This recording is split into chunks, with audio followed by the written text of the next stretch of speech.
Alright, what's up guys? My name is Dakota with Modern Combat Solutions, and today I have a tech video for you on the 468. I'm going to be addressing everything that you need to know about the trigger, and any problems that we have seen arise will be addressed in this video, and you'll be told how to fix them. Two specific symptoms that we'll be addressing today is the trigger not moving at all when you pull the trigger, and also the trigger firing once and then staying in the locked back position. So let's go ahead and take a look at how you fix those. When it comes to the issue of the trigger doing nothing at all, there is an easy fix that we can look at. Basically, if you close your upper receiver while having your bolt carrier completely forward, obviously it wouldn't do anything because the spring is stuck forward and will not come back. So I'm going to go ahead and show you up close what that looks like. So if you attach the upper receiver to the trigger guard with the spring forward like this, obviously your spring would do nothing because the spring is already forward.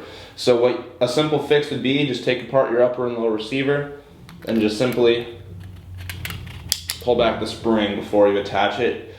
And that should fix your trigger if your bolt carrier was already forward. If your bolt carrier is already in the correct position, it's time to start looking at the spring and the striker itself. The spring should move in and out of the striker extremely easily. It should be no problem putting it in and out. However, the issue would look something like this. If you can do this with your striker, you have something wrong here. And you're probably going to want to get a new spring, which more than likely fix it. However, there are going to be a few cases where a new striker will also fix it. Also make sure if you have to replace a spring to not replace it with a shorter spring, because it may not be putting enough pressure on the sear for the trigger to fire properly. A longer spring shouldn't be an issue, but you may get a little bit of a jump in FPS. So the only thing that you shouldn't be doing is installing a shorter spring. Alright, so if none of these fixes work for you, it's time to take off your safety from your trigger guard so you can properly see what exactly is going on at the trigger and the sear. Like so. So as you can see, I've got my 468 with the safety popped out. But basically what you want to do is fire your 468 until an issue arises. So I'm just going to fire it until I feel a malfunction happen.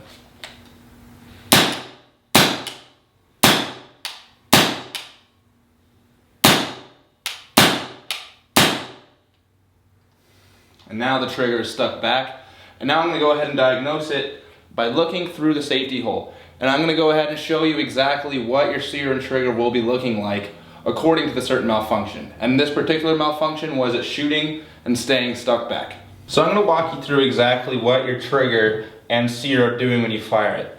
So here's not being fired at all. If you were to fire it, you go bang, and the moment you let go, it goes back there. So you go bang, bang, bang, every single time you shot. One issue that will be making your trigger not move at all is the sear and trigger just stay together the entire time you pull your trigger. That is the rare case of when your spring is way too powerful. So at that point you would actually have to downgrade the strength of your spring. It could also be that you have too weak of a sear spring. Another issue that will make your trigger not fire is your sear will come back a little bit, almost want to go down past the trigger, but it'll stay caught on this lip right here. What you're going to want to do to fix that is file down the sear just slightly, which you can tell I've done there. And just be gentle when you're filing. Don't file down too much because you can actually just make it not work at all any longer. So just file down a little bit, reinstall it and test fire it, and just keep doing that until the trigger actually works. The third and final issue that we have seen with the sear and trigger is you fire it and then it gets stuck here and it won't go back up. This is it firing once and the trigger stays locked back that I told you about earlier. Basically, this is because there's a small burr or something on the trigger itself. So what you're going to want to do is file that down a little bit. And you'll see I've done that already. And again, don't file down too much, just do it sparingly, and whenever you feel like you're making progress, just reinstall it and test fire it. So all parts that are metal on metal have a wear and tear and will eventually wear out. And this is the reason why these problems are arising. If you want to slow down this wear and tear, basically you're going to want to apply marker oil or grease to the metal parts such as the sear or the trigger to slow this down in the future. So hopefully this video helped you and hopefully your triggers are working fine now. If you have any further questions, be sure to call Rap4 or access us on our live chat. If you enjoyed the video, please be sure to like and subscribe, and we'll have more for you soon. Thank you very much.